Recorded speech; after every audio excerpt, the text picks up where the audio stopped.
A comienzos de la década de 1960, los estudios psicolingüísticos experimentales resultantes de la obra Syntactic Structures de Noam Chomsky parecen haber establecido una conclusión general. La complejidad psicológica de las oraciones está estrechamente relacionada a su complejidad gramatical. Más específicamente, los estudios llevados a cabo por Fodor y Garrett sugieren que estos dos aspectos llevan una relación de uno a uno, hablando acerca del proceso de aprendizaje de una lengua materna.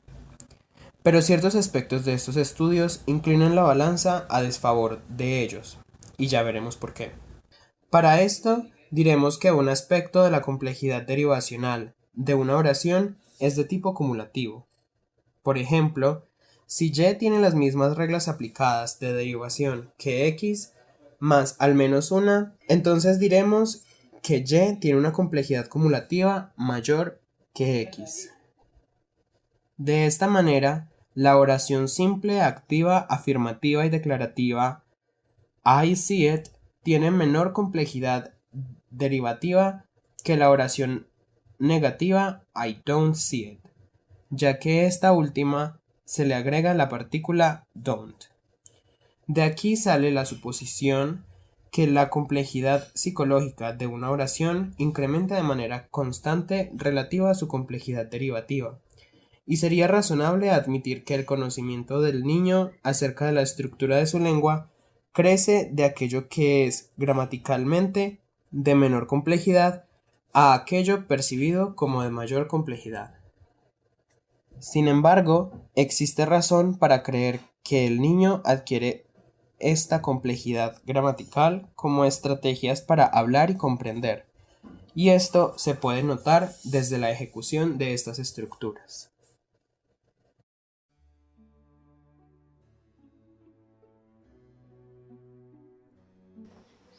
Bueno, ahora vamos a continuar con la derivación de oraciones y el orden de complejidad. Para comenzar tenemos las SAAD, que son las oraciones afirmativas. Son las oraciones simples, por ejemplo, she has an apple, ella tiene una manzana. También tenemos las negativas, por ejemplo, she doesn't have an apple, ella no tiene una manzana. También tenemos las oraciones interrogativas, por ejemplo, does she have an apple, tiene ella una manzana. Y las oraciones truncadas, she does, que se deriva de she does have an apple, ella tiene una manzana. Continuamos con otro tipo de oraciones. Por ejemplo, el NI, que es la combinación entre negación y pregunta. Doesn't she have an apple? Tenemos ITR, que es la combinación entre pregunta y truncado, significa corto. Does she? Tenemos NTR, combinación entre negación y truncado, que es she doesn't. Y tenemos NITR, combinación entre negación, pregunta y truncado, que termina en doesn't she, recordando que todo esto viene de she has an apple. Ahora vamos a continuar con el orden de complejidad, teniendo en cuenta el concepto de complejidad cumulativa que ya fue explicado. Entonces, la complejidad cumulativa dice que una oración es más compleja que otra por la cantidad de transformaciones que tenga. Volvemos a ver, las oraciones afirmativas no tienen ninguna transformación, por lo que son las más sencillas. En la segunda columna tenemos la interrogativa, la negativa y la truncada que tienen una transformación. Por lo tanto, entre las tres, ninguna es más compleja que otra desde el punto de vista cumulativo. Tercera columna, negativa interrogativa, interrogativa truncada y negativa truncada, todas con dos transformaciones. Y en la última, la más compleja, es la negativa interrogativa truncada con tres transformaciones. Y así es como tenemos este cuadro. Continuamos con las transformaciones. Entonces, estas son las transformaciones que hacen que una oración se pase de un tipo a otro. Por ejemplo, la transformación 1 es la formación de la pregunta abreviada. De hecho, esta transformación implica varias. La transformación 2 es el truncamiento del predicado, lo que convierte una oración afirmativa a una oración truncada. Por ejemplo, she does have an apple, se trunca el predicado y queda she does. Listo. Colocación preverbal de la negación. Esto es lo que hace que una oración afirmativa se convierta en negativa. Entonces, she has an apple, colocación preverbal, she does not have an apple, queda en negación. Cuarta transformación, transposición de sujetos y elementos auxiliares. Entonces, es la que hace que afirmativa pase a interrogativa. She has an apple, does she have an apple, y así es como pasa de afirmativa a interrogativa. La transformación 5, afijación, transformación 6, soporte de do, y transformación 7, contracción negativa. Okay, now we will understand a linguistic topic by using an example. Then we will do something, and it is, I tell you a sentence, for example, Isa has an apple, and then you ask me, doesn't she? Do you understand? Yes. Okay, now I say, my father has an apple. Then what would you ask? Doesn't he? Perfect.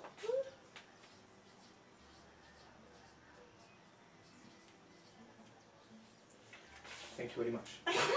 You're welcome. Bueno, entonces ahora vamos a ver el fenómeno sucedido en el ejemplo pasado. Primero yo le di la oración, my father has an apple. Entonces lo primero que ella hizo fue pronominalizarlo, o sea, pasar de my father a he. Entonces queda, he has an apple. Luego pasa la negación, y queda una oración negativa, he doesn't have an apple. Luego pasa la interrogación, doesn't he have an apple, y queda una oración negativa interrogativa. Luego pasa por un proceso de truncamiento y queda doesn't he, siendo esta la negativa interrogativa truncada. Y todo esto pasó por su mente con solo darle my father has an apple.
¿Qué otros aspectos distintos a la complejidad derivacional podría dar cuenta de la aparición de oraciones simple, afirmativa, activa, declarativa, interrogativa, negativa, truncada, negativa? Entre estos aspectos a tener en consideración para responder a la anterior pregunta están la longitud, la frecuencia y la semántica, pues se tiende a confundir la complejidad derivacional con la longitud. Sin embargo, ¿qué ocasiona que enunciados cortos como preguntas abreviadas y truncamientos se desarrollen bastante tarde en el lenguaje infantil? La poca aparición de estas oraciones convierte la frecuencia en una variable más seria que la longitud, ya que la complejidad derivacional de esta estrechamente relacionada con la frecuencia. Esta correlación se debe a que muchas veces la actuación demanda la declaración en lugar de la interrogación, la afirmación en vez de la negación. Lo anterior se explica con la ley del menor esfuerzo de Zipf, pues el niño siempre utilizará herramientas simples y al alcance de la mano. Por eso el estudio ha encontrado que el modelo frecuente de una oración en el habla de los padres facilita al niño el aprendizaje de una estructura determinada. Además de la longitud y frecuencia, se puede pensar en el componente semántico, ya que tal vez son los significados los que dan el orden de la aparición oracional. Lo importante a resaltar aquí es que antes que el niño tenga una estructura madura, sus oraciones tienen una forma primitiva, que no puede ser establecida con las reglas de complejidad derivacional. De ahí que estas estructuras primitivas posiblemente necesiten de nuevas reglas que no estamos preparados para discutir en este momento. Comprensión de la comunicación y aprobación contingente. Los datos analizados en esta sección contradicen lo que la mayoría de los padres dicen acerca de las prácticas de entrenamiento de sus propios hijos. Esto significa que los padres no actúan como ellos actúan. En esta relación, la interacción entre padres e hijos no es representativa en muchos de nuestros registros, tal vez no representativo en los casos de los padres de Adán, de Sara y de Eva. En este sentido, la presión de la comunicación cobra mucha relevancia. A esto respondemos a la siguiente pregunta. Las construcciones mal formadas en el lenguaje infantil ceden la vía a construcciones bien formadas porque existe una presión de selección en la comunicación que favorece las últimas. Esto indica que los enunciados infantiles son instrumentos dirigidos a lograr efectos en las otras personas. En este ejemplo vemos al niño señalando. Y se genera un balance entre el enunciado bien formado y el enunciado mal formado. ¿Qué quiere decir? El enunciado bien formado, si es correctamente interpretado por el adulto o por la otra persona, por la persona que sea, es una herramienta superior. Mientras que el enunciado mal formado, el cual es frecuente mal interpretado o puede ser no comprendido. Continuamos con las preguntas de sí o no, con las preguntas abreviadas, las oraciones negativas, las preguntas de WH. Estas preguntas ocurren en el lenguaje infantil en versiones mal formadas o en versiones primitivas, es decir, que no logran como una comprensión total o un desarrollo total de la pregunta, ¿sí? Quedan construcciones a medias. Y esto ocurre antes de que los niños empiecen a realizar o a comprender o a realizar las comprensiones, las oraciones bien formadas. Este tipo de preguntas, oraciones negativas o oraciones abreviadas, siempre requieren de la comprensión. Veamos algunos ejemplos.